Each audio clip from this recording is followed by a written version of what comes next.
आज जो है हम जो है अभिवादन और आशीर्वाद में कितना लाभ है इस संदर्भ में बात करना चाहते हैं। इस संबंध में जो है मार्कंडेय पुराण में जो है जो कथा वर्णित है, मृकंडू राम के जो है ऋषि थे, उनकी पत्नी मरुधति थी।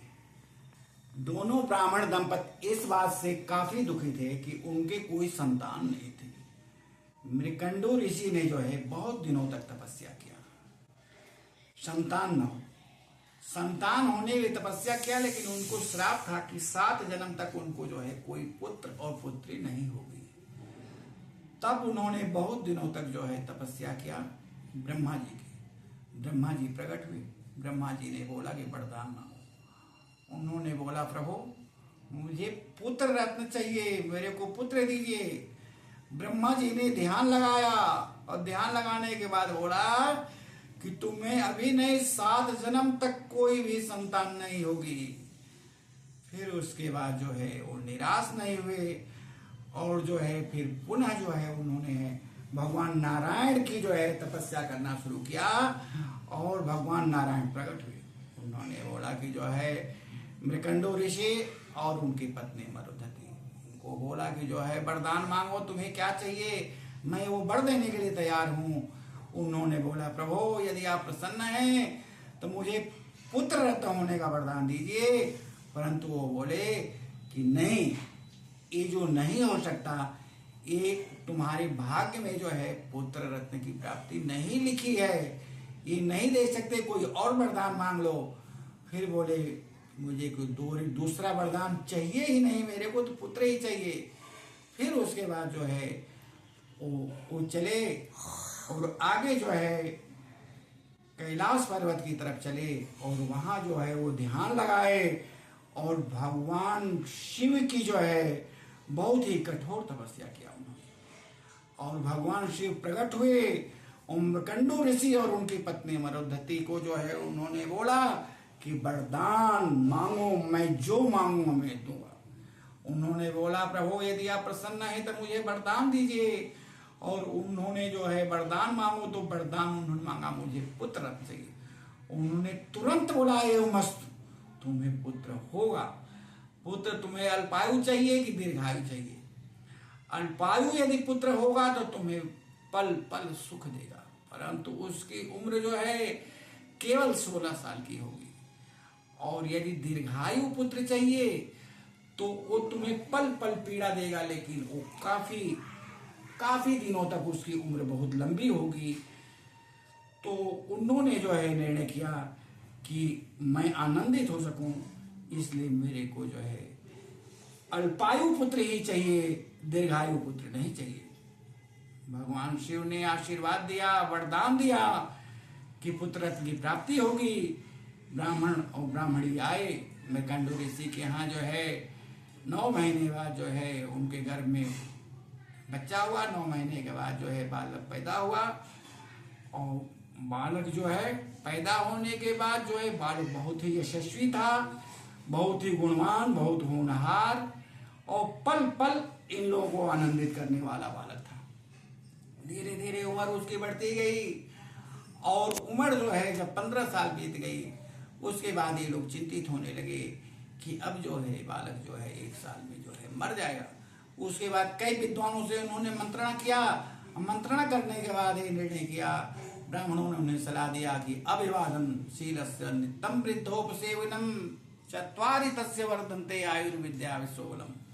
यदि ये बच्चा प्रतिदिन अपने से बड़ों का बूढ़ों का यदि आशीर्वाद ले तो इसकी उम्र बढ़ सकती है और विधि का विधान भी मिट सकता है। फिर उसके बाद जो है वो प्रतिदिन जो है 15 साल के बाद जो है बालक को अपने घर के बाहर निकाल देते थे। घर के बाहर चौराहा था, उसी रास्ते से सारे लोग आते जाते थे और प्रतिदिन जो है हर जाने वाले को, हर बड़े को जो है वो प्रणाम करता था और आशीर्वाद देता था। सब लोग बोलते थे चिरंजीवी भव, चिरंजीवी भव, चिरंजीवी भव। इसी तरह एक दिन सप्तऋषि जा रहे थे, सप्तऋषियों को उन्होंने प्रणाम किया और सप्तऋषियों ने बोला चिरंजीवी भव, चिरंजीवी भव, चिरंजीवी भव। फिर उनके माता पिता आए और बोले कि अब तो ये मरने वाला है, इसकी उम्र केवल 6 महीने बची हुई है। फिर उसके बाद उस बालक को लोग लिए और ब्रह्मलोक गए सप्तऋषि। ब्रह्मा जी के पास जो ही बालक को जो है वहां लेके पहुंचे, उसने तुरंत जो है ब्रह्मा जी के जो है पैर पकड़ लिया और ब्रह्मा जी ने भी चिरंजीवी होने का आशीर्वाद दिया। फिर उसके बाद लोग जो है बोले कि ब्रह्मा जी अब तो इसकी जीवन रेखा बिल्कुल जो है नजदीक आ चुकी है। तब ब्रह्मा जी बहुत परेशान हुए, बोले कि 3 महीने में मर जाएगा। फिर बोले कि नहीं, चलिए नारायण के पास कोई ना कोई उपाय करेंगे। भगवान विष्णु के पास लोग गए, जो है भगवान विष्णु के पास जो है बैकुंठ गए और बैकुंठ में जाते ही जो है वो भगवान नारायण को प्रणाम किया और नारायण को प्रणाम करते ही नारायण ने बोला जो है चिरंजीवी भव, चिरंजीवी भव, चिरंजीवी भव।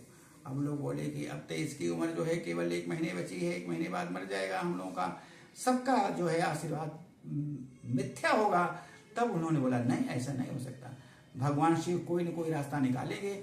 और उस बच्चे को जो है भगवान नारायण लिए और ब्रह्मा जी साथ में और सप्तऋषि भी उसके साथ होकर के लोग चले कैलाश पर्वत पर, जहाँ जो है भगवान शिव जो है निरंतर तपस्या में प्रवीण थे।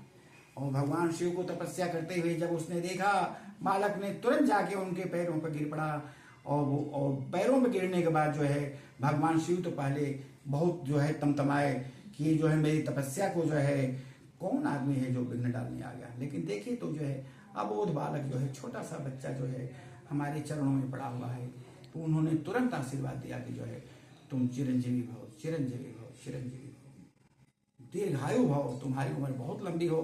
और उसी समय उसकी उम्र पूरी हो रही थी और यमराज आए और बोले कि भगवान इसकी उम्र पूरी हो चुकी है, मैं इसके प्राण लूंगा।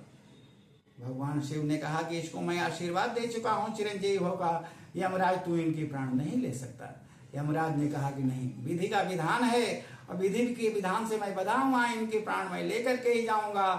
तब भगवान शिव की बात का जब उसने जो है विरोध किया, तब भगवान शिव अत्यंत क्रोधित हो गए और उन्होंने त्रिशूल निकाला और बोला कि यमराज अब त्रिशूल से आज मैं तेरा ही वध करूंगा, अब तुम किसी के प्राण नहीं ले पाएगा। फिर सारे देवता लोग जो है हाथ जोड़ करके भगवान शिव के सामने खड़े हो गए, भगवान शिव की स्तुति करने लगे और सब लोग बोले कि प्रभु यमराज के प्राणों का जो है प्राण, इसको प्राणदान दे दीजिए, इसकी जो है इसके प्राणों को मत लीजिए और आज से जो है ये जो है बालक चिरंजीवी रहेगा। चिरंजीवी क्या, ये अमर रहेगा। हम लोग भी आशीर्वाद देते हैं, सब लोग आशीर्वाद देते हैं। अब जब तक धरती रहेगी तब तक ये बच्चा निश्चित रूप से जीवित रहेगा, इसके प्राण कोई भी नहीं ले सकेगा। ये जो है महिमा जो है, और उसी बालक का नाम आगे जो है मार्कंडेय जी हुआ, वो भगवान शिव के अंश से हुए, इसलिए मार्कंडेय महादेव कहलाए। और आज भी उनकी पूजा अर्चना होती है और मार्कंडेय महादेव की पूजा करके लोग मन इच्छित फल को प्राप्त करते हैं।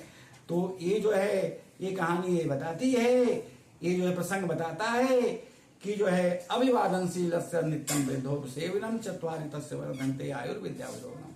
यदि जो लोग अपने से बड़ों का प्रणाम करते हैं, आशीर्वाद लेते हैं, तो निश्चित रूप से विधि का विधान भी बदल जाता है, उनकी आयु भी बढ़ती है और जीवन में जो चीज संभव नहीं है, जो पॉसिबल नहीं है, वो भी हो जाता है और सब कुछ वो प्राप्त करते हैं, आनंदित होते हैं। जय श्री राम, जय श्री राम, जय श्री राम।